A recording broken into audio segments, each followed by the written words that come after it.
welcome back to the Beyond the Peloton podcast. I'm Spencer Martin from the Beyond the Peloton newsletter. I'm here with my co-host Andrew Vontz from the Choose the Hard Way podcast, the Better Lab IO. We are doing a quick, concise Tour de France preview, which starts Saturday in not France, in Italy, in Florence.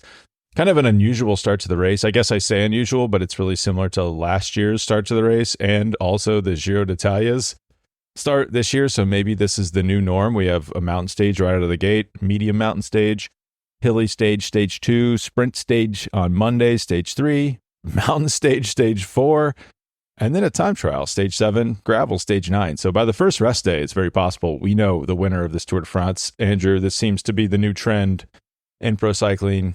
Start out of the gate hot. Let's see who's hot and who is not. But what are you most excited about for this Tour de France?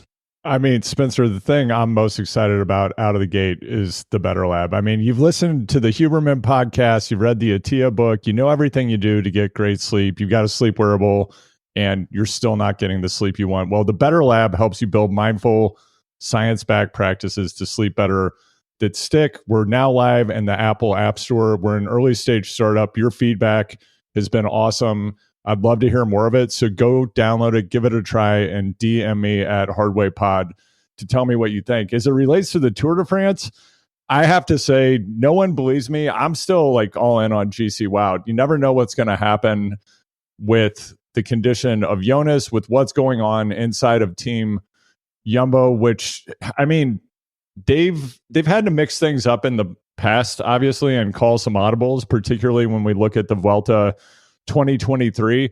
I feel like even with their new command center, their data command center that they rolled out today, did you see this thing on Instagram? No, I did not. All right.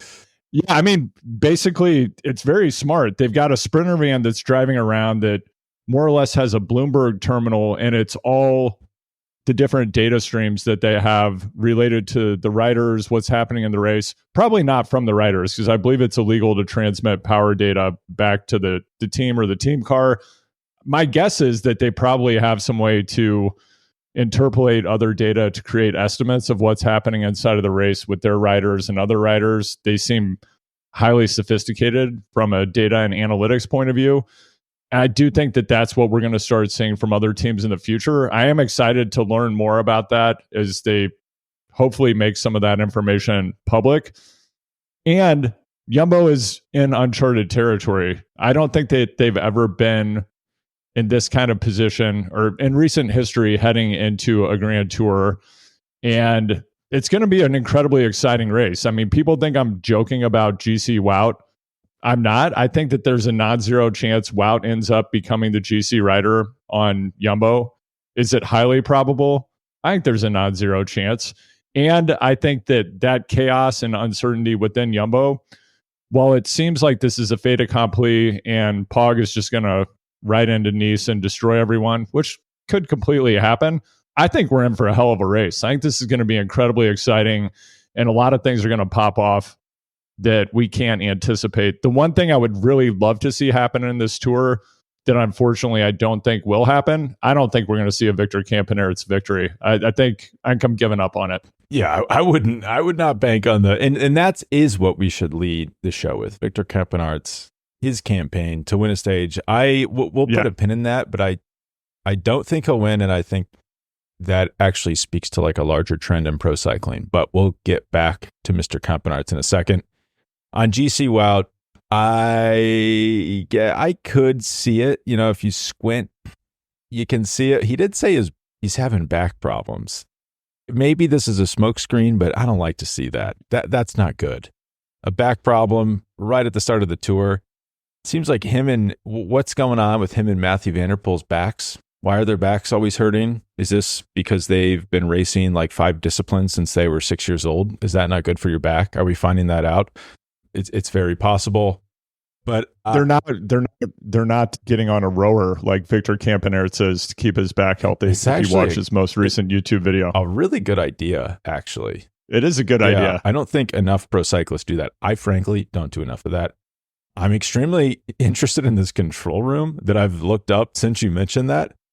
I'm going to have to take a look at this myself in person in a few days. I need to know more about this. If Richard Pluga, if you see a man testing the doorknobs on your control room van, sweating profusely. The sweatiest person in the world. I'm going to ride to Dijon. It's going to take me 9 days longer than I thought, but I will find a way into this van. Don't even doubt that for a second. I hate to be the bearer of bad news, but I do think this is going to be a cakewalk from Mr. Pogačar. I mean, I know he hasn't won the last tours, and that would be your best argument for saying this, like, not so fast. This could be more interesting than we think, because you could have said the same thing in 22 and 23. I think he's better this year. I think just his numbers, like his climbing numbers at the Giro, were the best he's ever done in his career. They're equal with Jonas Vingegaard at his peak. And I think the biggest thing is just Jonas is not, I cannot imagine he's going to be 100%. I could be wrong. No, maybe he is flying, but just logic would tell you spending 2 weeks in a hospital when other riders are doing their like training camps and then not getting on the time trial bike until June. That's my biggest concern. The time trial is the first thing to go, the last thing to come when you're training. If that TT is not dialed, he could lose big time, by stage 7, and then stage 21. That's a super critical time trial as well. That's my biggest concern. And if you go back and look, I'm just looking at every tour from 81 on, it tends to be won by one super strong rider. In the 80s, it was Fignon, Hinault. You had Le Mans mixed in there. Then you had the Indurain block. Then you had an Interregnum. And then you had the Armstrong block. Then you had a little bit of an Interregnum. You had Contador. And then you had the Messi, Evans, Wiggins years. And then you had the Froome block, only interrupted by a broken wrist in 2014.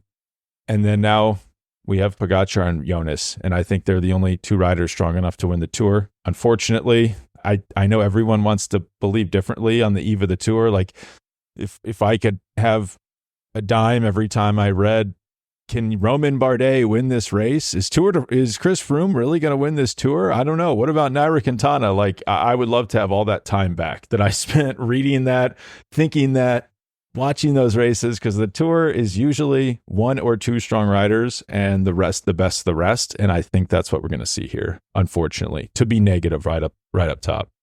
All right, Spencer, let me ask you a question. There have been a lot of debates going on in a lot of different spaces and places, not in a lot of public spaces and places, unfortunately, because I would love to hear this litigated by the cycling media Illuminati. So Jonas is going to the Tour. Some assumptions we might make from that are he's in good enough shape to push 7 watts per kilo. As you said, there are 2 humans on the planet who can do that consistently over 3 weeks. It's Jonas and Pog. Jonas is there.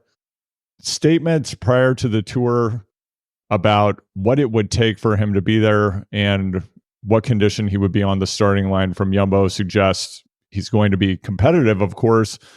I'm also thinking about who else might they have sent if not Jonas, given they have so many riders on injured reserve. Is this the best of the rest? And Jumbo was just in a position where even if Jonas were not going to be competitive, he is the best rider that they can put on the roster at this moment in time. So, like, that's question one. I'm going to ask you a multi-part question. Part 2 is, even if there were someone better on Jumbo's roster who could take that roster slot, when you're paying that much money for a rider like Jonas, and there's going to be ego involved and dynamics within the team, do you just send him anyway? And the answer to one might make the answer to 2 moot, but what do you think? I don't feel like people are talking about this. I've thought a lot about it. If it was any other team, if it was Ineos, and we'll get to Ineos, oh my. If it was any other team, then I would say there's something to that. You could pull on that thread. We both interviewed Mr. Pluga. Does not strike me as a guy that would just send someone because they're paying. Yeah, I don't think so. And they got to send them. And then no, probably not. The big thing is, and you're right. So, they have a command center. I mean, when you have a command center, I don't think that you're just sending somebody for a fun ride to make them feel okay, even if you're paying them 6 million euros a year. Exactly. If you're dumping upwards of 35,000 euro into a van, you're not making decisions like that. Completely. But there's 2 ways to look at it. You think, well, he must be flying. He's on form to win if they're sending him. But then you look at, so Sepp Kuss, allegedly an American rider, no, not allegedly, an American rider who was allegedly like a contender for this race. I never bought that, but very good GC racer at times, won the Vuelta. So he was in. Yeah, GC now stands for got COVID. Got COVID. So he's in the team. Jonas is in the team. Then he's out of the team because he has COVID. And the person they put in is Bart Lemon. So I guess you'd have to ask yourself who, like, if Lemon was the 9th rider, then Jonas just has to be better than Bart Lemon to have made that original team. So he could be at 80% probably and still be going and still be, it could still be like worthwhile for them to send him just because he's their 8th best option. He could even, I could even see him being 90% of his best. The problem is 90% of your best, probably not good enough to beat this version of Pogačar, unless he's, I guess we should caveat this, unless he's absolutely toast from the Giro. I don't think that's the case. He rode that Giro essentially as his own private training camp, was never put under pressure, never lost time at any point, was able to control the pace whenever he wanted. I don't think it took that much out of him. That's just my read on it. And, Tadej is just the better rider across almost every terrain. Really, Jonas Vingegaard's been better than Tadej Pogačar on, let's tally them in our heads. It's like, what is it? It's like 4 or 5 stages over the last 3 years. It's not that much. So if he's not at 100%, is he going to be able to like hit those super select points as he has been? I don't think so. And it is hard to know how fit he is. I would read this as he's the best of the rest. They weren't going to send Uda Brooks. They weren't going to send the Van Dijk twins, Josh van der Sar. It just doesn't seem like they have a lot of options left because especially with Kruijswijk and Dylan Van Barle out, that took away a lot of their tour options that they would send in his place. And, I love the Wiesma does this scarecrow tactic too. Like think back to, 2022 where Primoz was there. He's the leader. He crashes. He's attacking. Pogačar's following him. If you really think about that critically now, like why was he following Primoz? It was kind of obvious at that point that Primoz was out of the race and wasn't going to be able to contest it. But because of the fact that Pogačar viewed him as a threat, he followed him and it was effective. And that set up Vingegaard to attack and essentially win the race because of that. So it's also possible that he's just good enough to go and they're sending him as a bit of a diversion to occupy, like Tadej is going to start batting him around like a cat seeing something hanging in the air. And then Matteo Jorgensen slips up the road in a breakaway and every UAE rider thinks they're leading the race and there's no one to pull them back, so it's possible that it's a mixture of that. Yeah. And Spencer, within Jumbo, another factor I haven't seen discussed, and this might be because of the nature of Wout's contract, which you might understand better than I do. Is there any chance he's going to Red Bull next year? God, I thought these theories were crazy. I don't know. I wouldn't say no, that's for sure. And like, I don't know if you've seen like Pidcock might not be coming back to Ineos, even though he has a contract through 2027. You wonder where's he going? Dan Bingham, gone, the aerodynamic specialist, also an Olympian, like going to the Olympics this year on Ineos. That's crazy. Not going back to Ineos. Where's he going? Kind of makes it feel like all these people are going to Red Bull Bora. Yeah. So I wouldn't rule anything out. Wout's such a publicly stand-up guy that, you're not going to get the Remco grumble bumbles. Wout's dad isn't going to be in the media saying he needs to get paid more. He's going to Red Bull. So it's hard for us to tell, but I wouldn't be shocked. And as Jonathan Kaplan pointed out, Ralph Denk looks a lot like he could be his father. So is there a connection there? Is he going to view him as a father figure because they look so much alike and go to the team? Yeah, I wasn't aware of this Bingham news. So is he going back to do men's individual pursuit? Is that the deal? I just saw he was on their team. Or is he there's no individual pursuit, so it's got to be team right, pursuit. They removed that from the Olympics. Right? Yeah, they took the best track event out of the Olympics.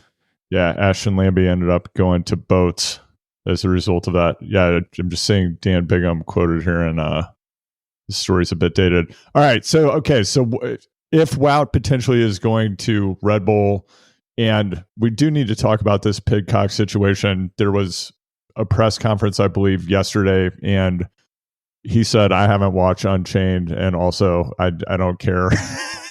More or less, like, I don't really care if people think I'm a bad guy. I'm just focused on racing, which is great, about what I would expect from him. And it definitely does seem, just from what we picked up in Unchained, which is certainly not the entirety of the story, but it does seem like Wout and Pidcock never got to that relationship with their team that Van der Poel seems to have gotten to with Alpecin, which might be the result of several million euros from Canyon. I'm thinking is maybe what got Mathieu van der Poel into this spot where he's comfortable being a lead out man. And are they going to be on team All About Me this tour, chasing stage wins, knowing I'm just going to another team next year and I don't really care what these guys around me think about me within the context of this race. I'm a killer. I want to get out there and win. That would change the dynamic a bit, particularly within Jumbo's ability to chase GC. So it's almost like the Primo situation at the Vuelta, where they have the team meeting and Primo says, yeah, I'm someone who wants to win a Grand Tour. I don't really want to hold hands and sing Kumbaya right now and sports up. In fact, I want to chase getting the record for the most Vuelta wins ever, which kind of seems like what the guy would want to do, right? So what's going to go down with Pidcock and Wout if they're headed to other teams? Well, even if they're not, the Wout situation is a little complicated because in the past he just did everything. It's like, why not? What is that in 30 Rock? Like, have it all. A woman in the city having it all. Like, that was Wout. I'll help the team. I'll chase stages. I'll get the green jersey. But they need him more because the team is so gutted by injury. Like, he really, if they're going to go for the GC, he has to, fall in the line and be a domestique. Does he want to do that?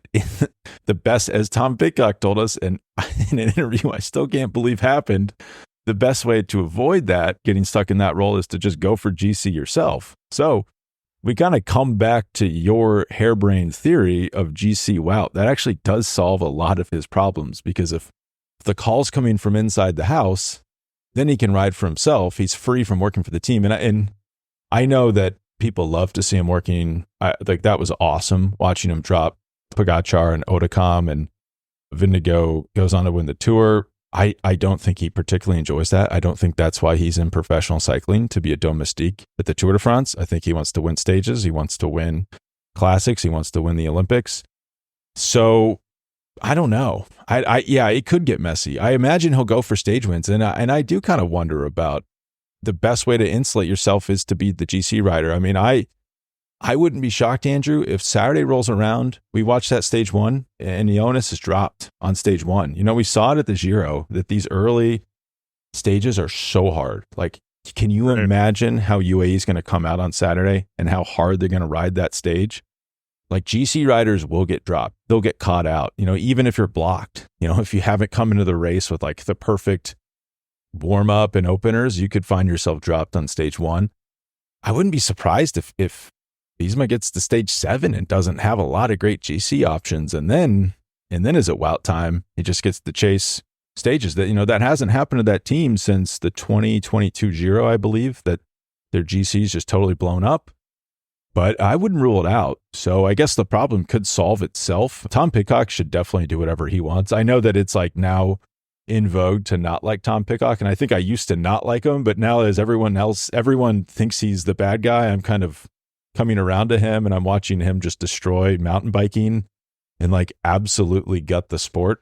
And while like also having a part-time job where he's maybe racing the GC at the Tour de France, and I'm loving every bit of it. So I want Pidcock to just do whatever he wants to do. That would be the best for me. So I hope he does that. Yeah. And if you didn't watch the short track last weekend at Crans Montana, where Pidcock goes from absolute last place. Yeah.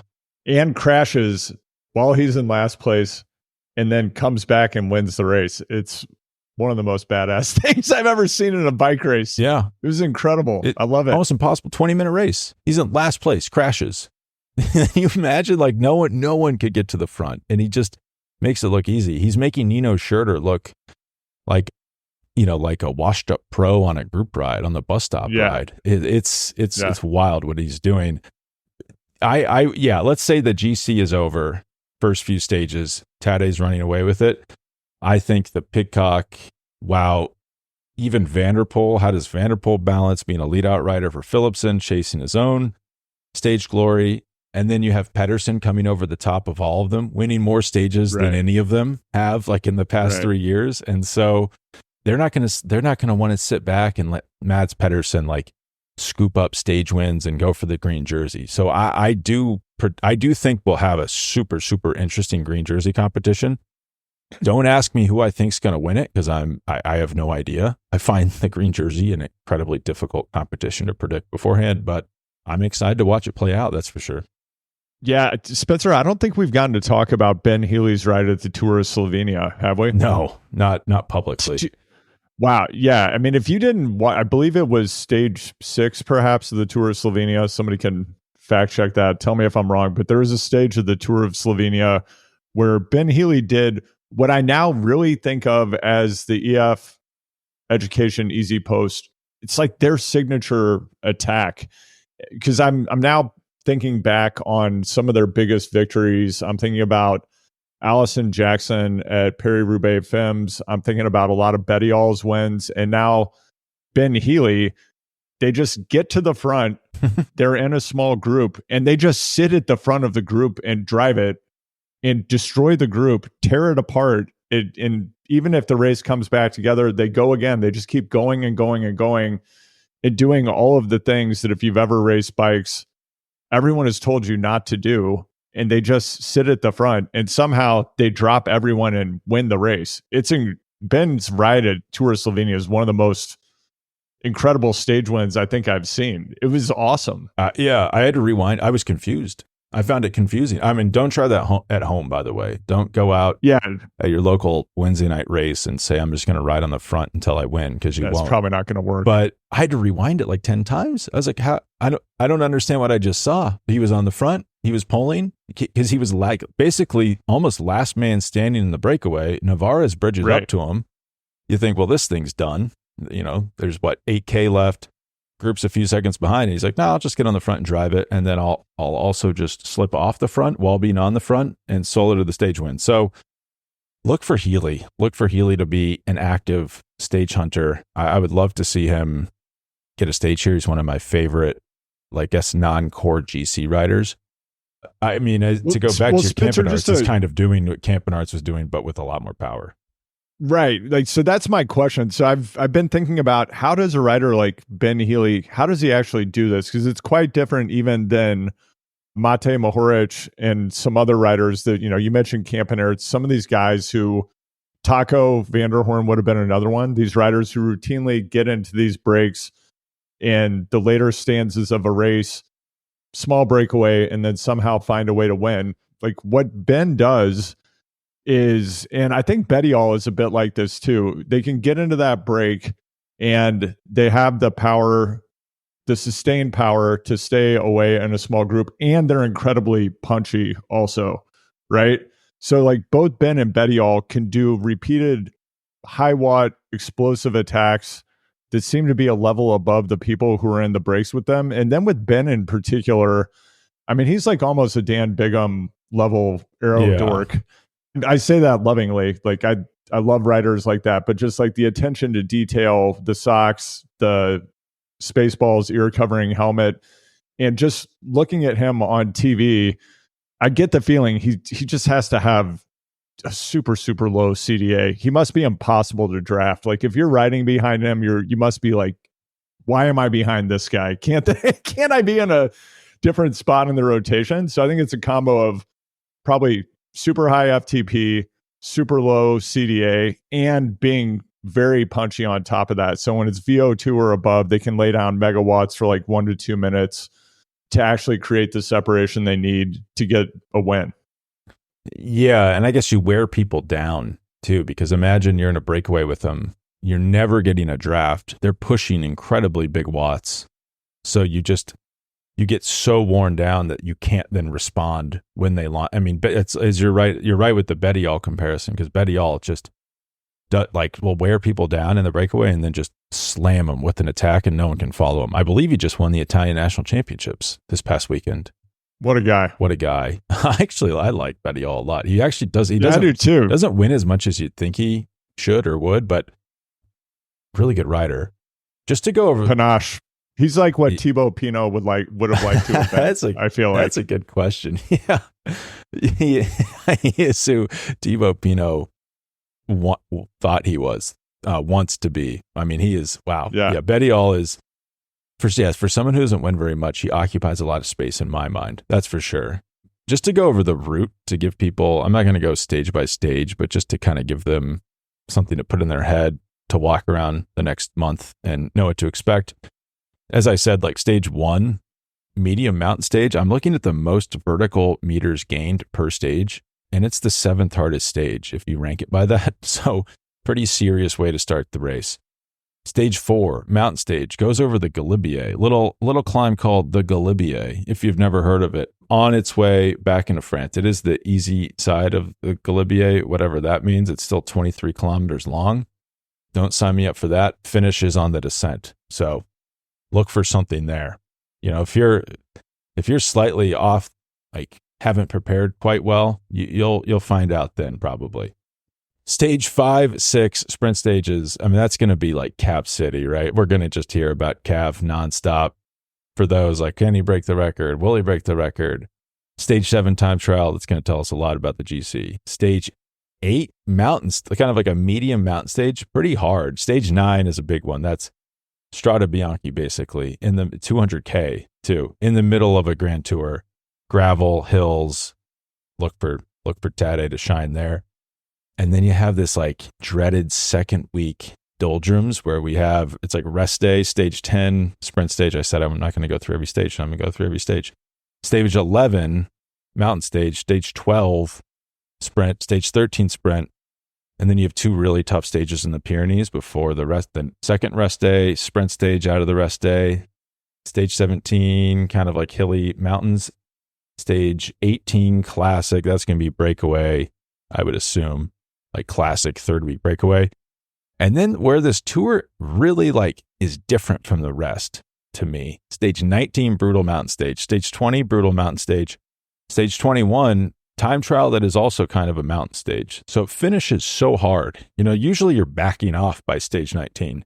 If you have the GC wrapped up, it just kind of starts to, that's my one critique of the tour. Unless, 2020 wasn't like this, but a lot of times it just kind of like slowly unwinds. But this, you have to like race through the line. I think I said this on the pod with Benji, it's 5% longer than every other tour because it has basically an extra stage that you have to race that you don't normally have to race as a GC contender. So it's that those last 3 days are really tough. And I do unfortunately think it could cause quite conservative racing in the second week as people, don't want to go too deep before those stages. And just like to give you, to give you a taste of how tough these are. Stage 19, the Isola 2000, which is 2,000 meters, which is 6,600 feet. 2 HC climbs in the middle. One of them is 19K long, one is 23K long, and then it finishes on a 16K long, 7% climb. And that's the easy one. The next day, stage 20, finishes on, it has 3 Cat 1s and a Cat 2. I guess so technically an easier stage, but I do think the way it's raced will make it harder. Finishes on a 15K, 7.3% climb. And if you're thinking like, that sounds like a good climb for Primož Roglič and Tadej Pogačar, you would be right. So I guess Roglič would be if I had to pick someone other than Tadej, it'd be Roglič, assuming he doesn't crash. And that's a major, major, major assumption. Yeah, Spencer, something I wanted to ask you about. So hopefully everyone listening is already subscribing to your newsletter. If they don't, can you talk a bit about the Beyond the Peloton difficulty rating scale that you've come up with? Because you have a proprietary metric. As someone who loves data and analytics, I found it to be quite interesting and a very different way to kind of look at the tour than the canned stuff that I'm seeing out there in cycling MSM. Well, thank you. Yes, the goal is to not, I know exactly what you mean about the canned content. I don't need to read any more of that, especially having worked in the business for years. A little peek behind the curtain. I wrote I did this difficulty rating in the depths of the wintertime, so actually it's a little a little rusty on it. I pre-write this pre-tour piece actually months and months and months before, after they release the course, but I believe it's really crude. Like, it's not, you obviously could poke like major holes in this. It basically takes the vertical meters in the course and then divides it by the time trial kilometers. And sometimes it's nonsensical. Like, even this year, some of those vertical meters are a significant amount are in the final time trial. But what it does is it gives you like a general sense of climbs versus time trials. And then a funny thing you often see is, like, the fewer time trials there are in the tour, the more important they are. Like, think 2020. The only time trial was that final time trial, and that's where the race was won and lost. So it just has there's like almost time trial dilation in the Tour de France, where you can have tons of time trials and they almost become, it's like Monopoly money, time you lose and win in those. But the fewer and fewer there are, almost the more important they become. So it has a way of like all evening itself out. And basically what you see is the tour is won by essentially the same rider every year. It's the rider that's best at time trialing and climbing. And oftentimes in the tour, those are the same things.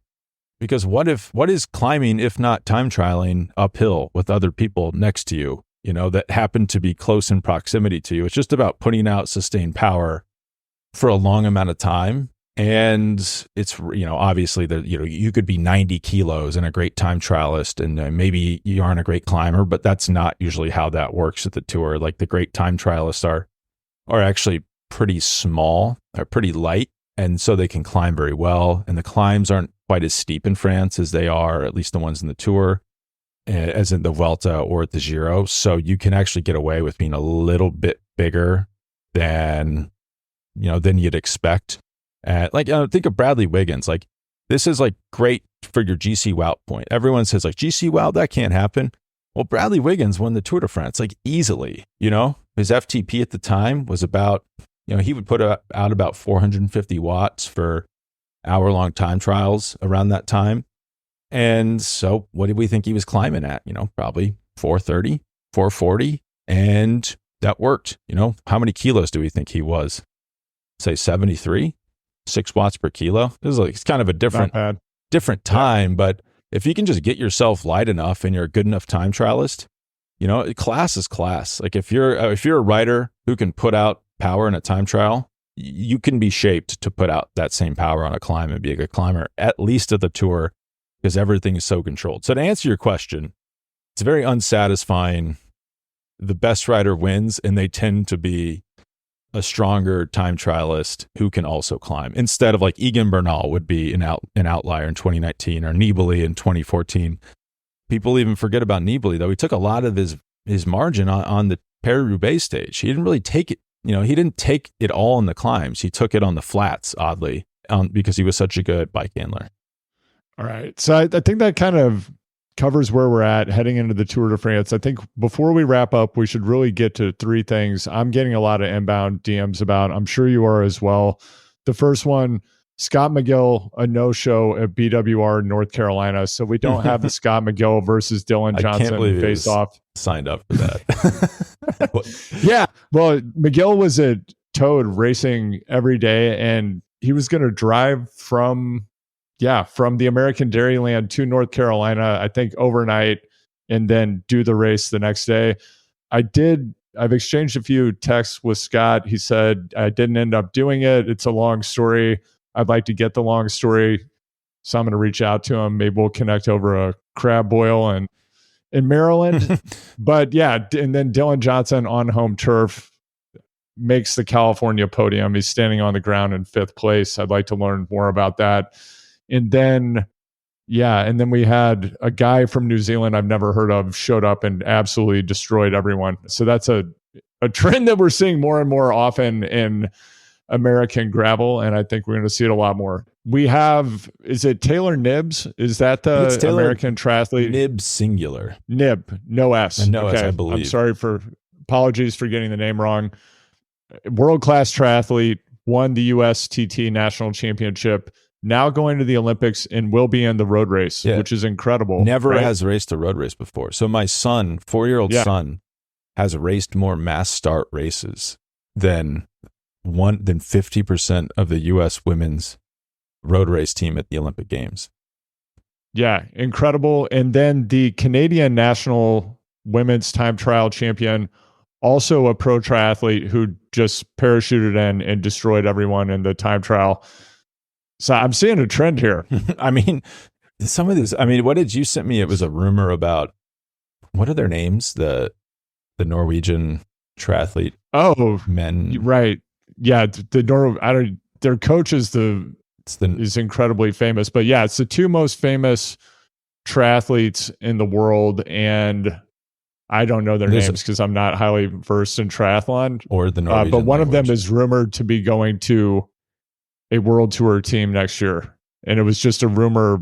I mean, it's a rumor, but where there's smoke, there's fire. Because they are so good. They're so fast. I was not arguing. I was just discussing with the professional runner, are triathletes impressive or not? And their take was no, they're actually not that fast at running, therefore not impressive. You see the same argument from track athletes about like Mbappe, it's like, oh, he ran an 11-second 100-meter during a game, and they clown on him for that. We got to remember, he's on grass, but he's also running like a 10K. That'd be like running an 11-second split in a 10. Like, he's an endurance athlete, basically. He's not a sprinter, and he's playing soccer. He's doing another sport. And that's what the triathletes, they're fast. They're pretty fast runners, not professional runner fast, but they're as strong as a lot of the top ones are strong, if not stronger than a lot of professional cyclists. So if you're looking to mix it up and, probably frankly make more money for less time training, you'd think professional cycling would be pretty appealing. It's like, oh, I just get to sign for a team and ride on the front. I don't even have to win. Sure, I'll do that. So the rumor here is that Christian Blumenfeld is going to Jaco Alula. Blumenfeld won the gold medal in the men's triathlon at the Tokyo Olympics. And then he won the Ironman St. George in 2021. I mean, this guy, he's so a machine. Fast. He's unbelievable. Yeah, and you think about how will this be deployed? A lot of people talk a lot of trash about the bike handling skills of triathletes. And I was thinking about this the other day. They do, they ride in a straight line, but the idea of getting on one of these spaceship TT bikes with a disc wheel and a super deep front wheel and just riding that for 4 or 5 hours on an open course with climbs and descents is actually terrifying to me. Yeah. That's got to be, I don't want to do that. People do that. And and there could be a learning curve, but they do draft. A lot of them do draft legal triathlons. So it's not like they have never ridden a pack. And if you go on the bus stop ride, I haven't been on it in a minute, but in Boulder, there was always a ton of professional triathletes and it'd be good. They were good in the pack. And a lot of times they'd be on their spaceship rigs on the group ride. You see that, you think, oh man, we're all getting taken out. And they'd handle them just fine, in a big bunch going 50 miles an hour, inches away from people. So I do think they get a bit of a bad rap for especially this new age, this new wave of triathletes. So it's a different breed of triathlete than we're used to in the past. One other thing I wanted to mention about the tour, the sprints. I always find the sprints, I always get a little, it's always hard for me to get excited to talk about them before they happen because it's like, well, yeah, we'll see who will win. Do I know? No, I don't. I think Jasper Philipsen's good, but you know what happens in sprinting? Someone's good, and then a new sprinter comes along and wins a bunch, and you say, wow, I didn't see that coming. Now he's the new sprinter. Usually guys who used to be good don't become good again. So think of Groenewegen, Christoph, Bennett. I'm just looking at them now. Jakobsen, Pascal Ackermann, those guys probably aren't coming back. Fernando Gaviria, probably not winning a stage. Who I would look at besides Philipsen is Arnaud Delis. This guy, I don't know if you watched the Belgian National Championships, but he roasted the best sprinters. Philipsen, Tim Merlier, Wout van Aert, just roasted them in a sprint. Phenomenal. So, is he a little inexperienced? I don't know. I don't know how he's going to do. He doesn't have the strongest team lead out, but Lotto is, they got a lot of big guys, a lot of strong guys. If they need to cobble together a lead out, I think they can. That's someone I'm very excited to watch in the sprints, duke it out with Philipsen. Yeah, I am too. In a future episode post-tour, something I think would be really fun to talk about is if you're a team with a sprinter that's past their best by date, like you have the equivalent of Andre Greipel when he's 37 on your team. What are you wasting? Are you wasting Well, money? yeah. Should this guy even be on your team? Is he just taking up a roster spot and eating budget, knowing they're never going to win again? Or are you okay with them just winning things at the domestic level within Europe, more or less, in tier 2 races? Let's not go there yet. I don't get it. Some suspense. Like Israel Premier Tech is taking Pascal Ackerman. I know that they think he could win stages, but I don't think I just don't understand that. The smart play is to send Ackerman to what's going on during the tour, like Tour of Poland. Have him rack up points at these lesser races when everyone's focused on the tour. I don't get it. I would say the worst thing you can do as a team with a limited budget is to sign over the hill sprinters. That's why I love Little Trek. I'm just looking at their start list, just a really well constructed team. Mads Pedersen is secretly just an amazing big stage winner. We haven't even mentioned Remco Evenepoel. I guess we should also is this the first time the big six have all raced against each other? It probably isn't, but there can't be that many times. And I'm referring to Primoz Roglic, Jonas Vingegaard, Tadej Pogacar, Mathieu van der Poel, Wout van Aert, and Remco Evenepoel. It's definitely never happened at the tour because Remco's never done the tour. What are your thoughts on Remco as a potential GC candidate here? Not many.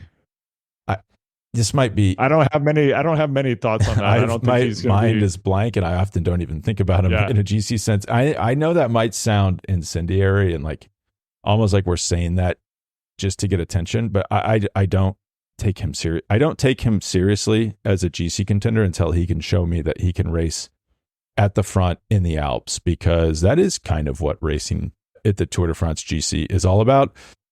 I do think he could win a bunch of stages here if he falls out of the GC.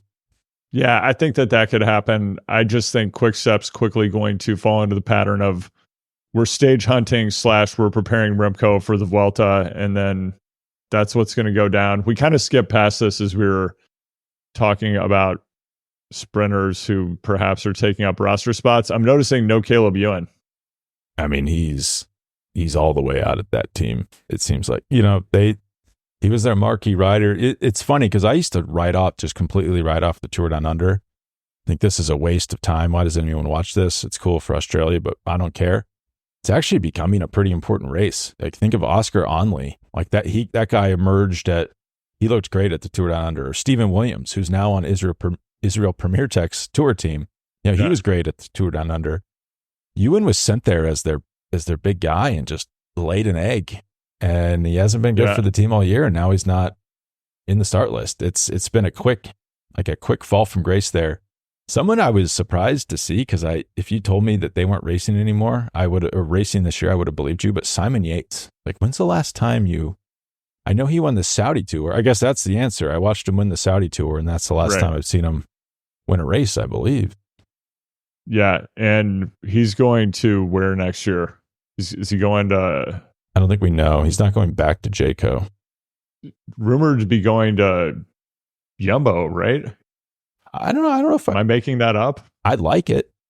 All right, I'm starting the rumor now. Rumored to be going to Jumbo. I think Jumbo could use someone like that. Yeah, I've been exchanging some DMs trying to figure out what is the correct pronunciation. Is it Jonas? Is it Jonas? Is it Abrahamson? Is it Abramson? I don't know. I do know that he agreed that it was hilarious that they had a photo of him on the UnoX Instagram page on a non-aero bike. But I would say watch Magnus Kort from UnoX for a stage win. Yes. That guy was phenomenal a couple of years ago. Sneaky killer. He's hot. He's got a hot hand this year. Watch for him to go for a stage win. Yeah. Shout out Rasmus Tiller. Love you. Yeah, I love all those guys. I do think Kort's going to win a stage. It's a funny team. Yeah. One Dane and the rest are Norwegians. Wow. If you're a good Norwegian cyclist, talk about a premium you can charge to be on that team. I actually heard that he wanted to go back to EF and they just never responded to his email about regarding signing of contract, and then just like ghosted him. So he's like, I guess I'll sign with this other team for a bunch of money, which is crazy because he's probably going to win a stage here. I guess we should quickly mention Red Bull, Bora Hansgrohe. It's kind of surreal. I'm actually having a hard time like digesting this information that there's now a Red Bull team in cycling and that it's Bora. Like, I feel like I've watched a band go from like playing in their garage and they're not very good to becoming a little popular, more popular. And then now they're playing Wembley. Like, it's unbelievable. Remember, just very not Ralph Denk either. No, not at all. Just like not his vibe. He's just such a low key. I mean, I don't know him, but that's I feel like I know him. Seems like a guy that just like, give you a hug after you get second in the race, and then you're gonna win at some point because he seems like he's probably a good leader. But there are like regional values shared there, I guess, because Ralph Denk is from Bavaria. Red Bull's a Salzburg company. I guess technically not in the state of Bavaria, but very close. So it's cool for them. I mean, I'm happy for Ralph Denk that he got to cash out, got paid a little bit for his decade of building that team up from scratch. I think that they're going to be good. I think that a lot of people are going to be going there. And then on that note, last thing I'll talk about, Ineos. I don't know if you saw this Escape collective report. Every time I get upset with Escape because I can't sign in, and every time I open it up, it makes me sign in and I don't remember my password. They throw out a little nugget like this, and I love them again. But Johnny Long over there, apparently, the team said it's not true, but I guess that is what they would say. But it seems like everyone's leaving the team, like almost everybody except Carlos Rodriguez, who they didn't even want to keep last year. They were going to let him walk. He gets fourth of the tour. They say, he gets fifth of the tour. They say, hey, we should probably try to sign this guy. They sign him, pull him out of his Movistar contract. And now like Tymon Arnsman, Tom Pidcock, who else?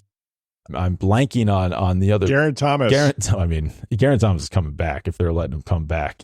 That's for sure. He's not going anywhere else. But they're losing like a good chunk of their team. And I don't know if you saw this, but Steve Cummings pulled off the tour team, like not going. Yeah, just mysteriously taken out of the director's car. Is he going to Man U? Yeah, Steve Cummings is joining Brailsford. He's going to be the new manager at Man U. I'm sure they'll love him. Here, I'm just looking at a text I got from someone about this. Bear with me. Yeah, all sorts of rumors flying around about Ineos at the tour. Cummings absent for unknown reasons. Yeah, it doesn't seem like good vibes. Yeah, so Ethan Hayter, who just won the British National Championships, gone. Tymon Arnsman, gone. This is all allegedly. Jonathan Navarez, gone. Tom Pidcock, considering leaving. And if the vibe is really how it is portrayed in that Netflix show, and I was Tom Pidcock, I probably wouldn't want to come back either.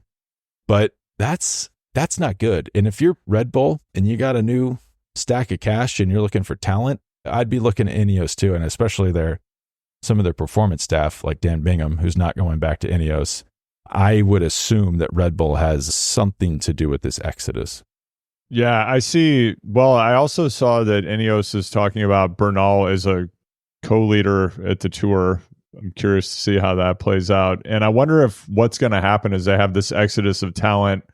They swoop in and they pick up that Froome contract, buy him out of my PT. That would be amazing. That'd be so good. That would be great. And they're paying him like $60,000. It's like, we won. We negotiated you down. No, I mean, so Ineos, it's a bit of a mystery to me how that team is going to work together, because you have Pidcock, who wants to be a leader, Thomas, who kind of says he's working for people, but could be a leader, stand by. Carlos Rodriguez, leader, I guess. Egan Bernal, leader. But what are we doing here? Are we going for like Egan Bernal, like 6th place, 7th place finish would be amazing. Rodriguez, like 4th, podium. I mean, podium would be massive. But you always run the risk of this Ineos strategy of like, we'll take a bunch of guys and see what happens. Is you never leverage those assets to work together. You just have a bunch of people riding separately. And that's kind of what they've patented the last few years. And I don't love how, I just think that's not going to work. I don't like it. But then on that note, even like UAE, like, I know they are so strong, and I just said they were going to blow up the first stage of the race. But the thing that I loved about the Giro team is they were just bought in. Like, they were bought in to the Tade project. I don't see the same buy-in from this team, mainly because they just have better riders. But like, Juan Ayuso is probably looking for a personal result. Wants to help Tade, but he's going to want a top 10 for him would be big. Joao Almeida, he just got second at the Tour de Suisse. He might want a result. Adam Yates, he got third last year. He probably wants to get second or third this year. And then, you have Pavel Sivakov, good domestique, Marc Soler. Is he a model? Would we call Marc Soler a model domestique? Marc Soler could see a fun run happening, morning of a stage, jump in, oops, my legs are shot. I finished outside the time limit. You never know what Soler's going to do. Tim Wellens, good domestique. Niels Pollitt, good domestique. So they have strong riders. I have questions about how well that's going to mesh. Like, when they hit these big mount stages and they need to line people out, like, who's blowing up their GC chances? Like, who's raising their hand to ride all out and sit up on the climb? That's where I have a big question. I think it's a question that we all have, and I think the road will decide. Oh yeah, that never fails. The road will decide. Speaking of Scott McGill, Sean Quinn, American national champion, made the Beautiful. EF cut. As Jonathan Kaplan pointed out, was not in the press release. Like, it's like, we don't want anyone to know that we have, like, no, keep those American riders quiet. We're kind of embarrassed by that. Yeah, no Quinn Simmons on Little Trek. But he hasn't raced since, kind of the weirdest story no one's talking about. So Quinn Simmons, do you remember this? So he crashes Strade Bianche, kind of an odd crash, just like, looked like he was like doing something with his computer, goes down right in front of Tom Squeens, crashes out Tom Squeens. Tom Squeens gets back up and almost wins the race. Or I guess, let's say, is like almost the best of the rest. Did he get second or third there? No, I don't want to get this wrong. Tom's got second there. So you could say he almost won the race, only minutes behind Tade. And then Quinn Simmons has not been heard from since. Like, hasn't raced. No, nothing on his race calendar. Yeah. No, there was some YouTube content with him training in Silver City, New Mexico. I think he did the Tour of the Gila as well, didn't he? No, he couldn't have. Not this year. I don't think so. He would have won. I mean, yeah, because Project Echelon was winning everything. I don't think if Quinn Simmons was there, that would have happened. He has like a Instagram story or Instagram reel from 2 weeks ago that's just titled "Can't Keep a Horse in a Stall Forever." And he's training. So I'd assume he had some sort of complication from that crash. Yeah, that horse has got to get out in schemo. Got to get out in schemo, but it's just not talked about. Are you surprised? It's just like no one's written that story. Like, Quinn Simmons was flying high, and then now he's either hurt, or it's like that's kind of an easy message to get out, right? You just say, I'm injured and I'm excited to get back racing when I get better. But I'm surprised just how he's faded away from the team, and not a lot of information about that. Yeah, and a lot of people, I don't think anybody's commented on this, but I see some style parallels between current Durango native and mountain bike legend John Tomac and Quinn Simmons. So if you've been around the sport long enough, go look at some photos and tell me if you see similarities. All right, I'm on the Tour of the Gila website. My confusion is understandable. They actually have this video that's pretty awesome. I recommend watching, and it's a video about Quinn Simmons and his brother Colby and how they like to train in Silver City. And they're not doing the Tour of Gila, but they're racing on they train on all the roads where the race takes place. It's actually kind of, I mean, I would imagine he was pretty hurt if he's in the US and not racing. Yeah. Tour of the Gila, and he loves Silver City and loves to train there. Yeah, totally. I don't know. Questions about that, like what's going on there. And then I guess Biniam Girmay back. Do you think are we going to see him win again?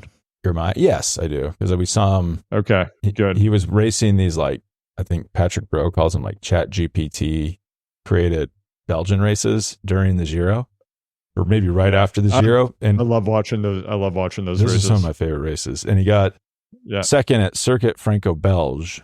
Second at Brussels Cycling Classic. Looked good.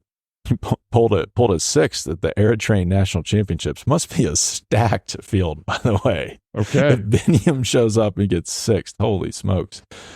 But I do think, I'm calling it right now, I think he wins a stage at this tour. It's got to be a difficult sprint. That's where it gets a little tough for him. It can't be a flat sprint. He's not quite fast. He doesn't have the pure speed to win on a fast flat sprint. But you get a hilly stage, I don't know, even think stage 2. You could see him win one of those. Nice. All right. Well, we'll let you go, Andrew. Main is in bloom. You're still dripping sweat, so you should probably find a towel somewhere in your chateau. We should mention. I'll get one on eBay and ship it to you if they don't have one. It's going to be here in 8 days. They have that nice Amazon 45-day delivery here if you have Prime. Perfect. But we should mention a little bit of a heat wave going on, hence the sweat. It's going to be 100 degrees in Florence on Saturday for the opening stage. Yeah. So that's going to affect the racing a lot. Yeah. And I would bet a lot. I would bet there's teams that are in non-air conditioned hotels as well. So it's going to be miserable. Yeah. Yeah. So I think for anybody listening, our next episode is going to focus on a deep dive on Ghiberti and the Gates of Paradise at the baptistry outside the Duomo. And then we'll go from there. And then, yes, we'll work our way from there. But thank you, Andrew. And we'll be back on it's on some sort of frequency during this race, depending on how interesting it is. But we will talk to you later. Have a happy tour. I guess it's on Peacock if you're in the US. There's 2 options too, so choose wisely. You have the Bob Roll Van de Velde, perhaps, feed. I don't know the commentators, but it's something like that. And then if you just keep clicking around in the app, you'll find the Nico Roche, Anthony McCaussin international feed, which is quite nice. I would quite recommend that.